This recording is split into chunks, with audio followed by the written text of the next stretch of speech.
Hey everyone, in this video I'm going to review Skipcart driver.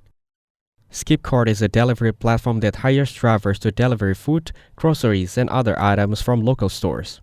As a driver, you use your vehicle and get paid per delivery, which gives you flexible to work when you want.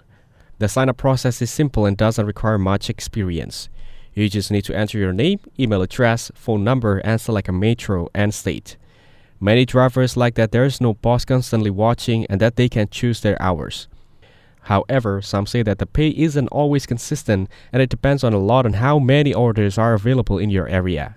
Peak hours can bring more money, but during slow times, earning may be low. Tips from customers help boost income, but they aren't guaranteed. The app is easy to use and most deliveries are quick and straightforward. Drivers are responsible for their own gas and vehicle maintenance, which can cut into profits.